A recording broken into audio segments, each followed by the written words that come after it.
This is Eric Brotman, the host of Don't Retire, Graduate, the podcast that teaches you how to advance into retirement rather than retreating.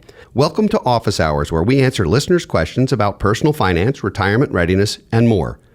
We have received dozens of questions going into our new season, and I'm delighted to begin with a question from Shelby, who asks, what do you think every student should know before taking out student loans?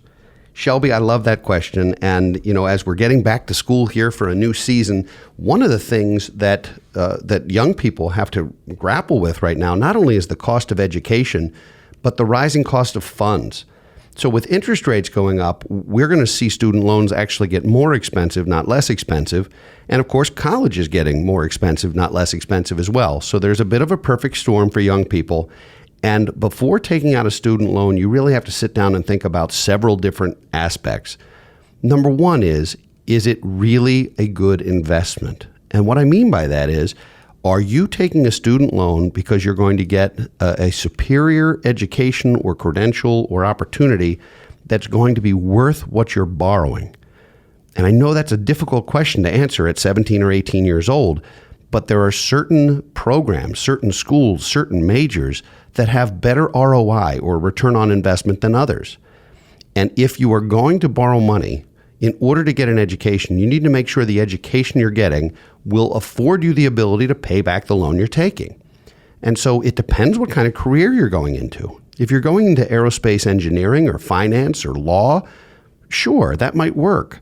But if you're going into educational or social work or some of these other fields that are really important but aren't necessarily lucrative, you have to think long and hard before you borrow money to do it. So first is, what do you plan to study?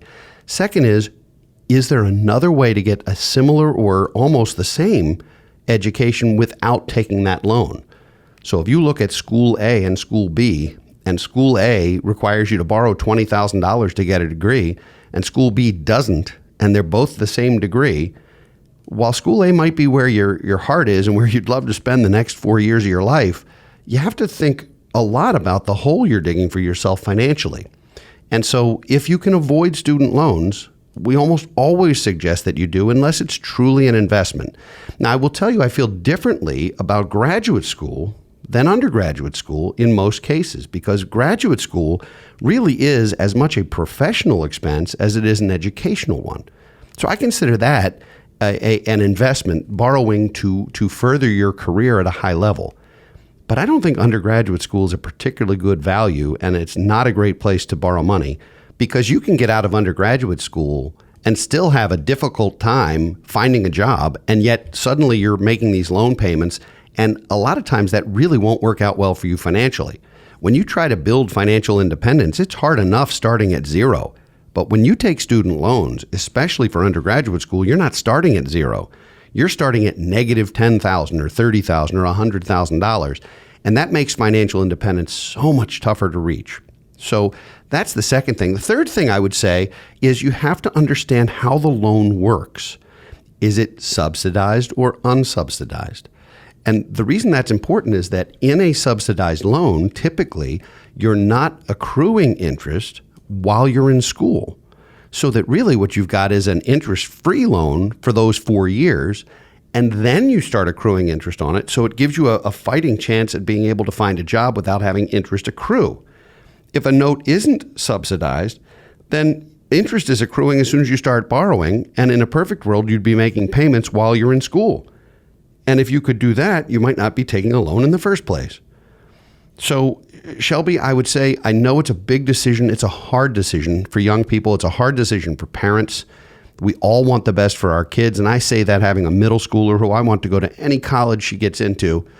The reality is it has to be a good financial move, not just a good move socially or academically or in other ways, because you don't want to be behind the 8 ball when you first get started in your career. It makes things very difficult. It might mean you're taking a job you don't like because you have to pay the bills, as opposed to finding something that's starting to be your passion.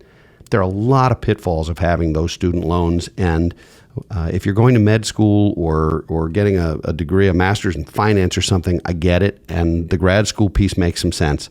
But for the undergrad, I would say you really need to think about these things before you take a student loan. What is your earning potential? What is the value of that degree? Is there another way to do it less expensively? Is it being subsidized somehow?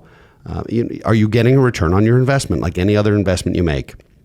And while I understand the social impact of choosing a school you love, the reality is I don't know very many people who go to college and don't have a great experience anyway, even if they wind up at their second or third choice school, whether it's because they didn't get admitted or because it was just not affordable. So I hope I answered your question. I wish you luck with what I know is a very big decision financially and personally, and I wish you continued success, and I hope you can avoid the big student loan. But thank you, Shelby, for your question. If you'd like to send us a question, which we might answer in a future episode of Office Hours, post it on our Facebook page or tweet us at Brotman Planning. If you like what you hear, please subscribe to our podcast and leave a rating on Spotify or wherever you listen to your favorite shows. Please also check out our books, workbooks, and online financial literacy resources at brotmanmedia.com. Thanks for coming to Office Hours. Be sure to tune in for new content every Thursday. For now, this is your host, Eric Brotman, reminding you, don't retire, graduate. Securities offered through Kestra Investment Services, LLC. Kestra IS. Member FINRA SIPC. Investment advisory services offered through Kestra Advisory Services, LLC. Kestra AS. An affiliate of Kestra IS. Kestra IS or Kestra AS are not affiliated with Brotman Financial or any other entity discussed.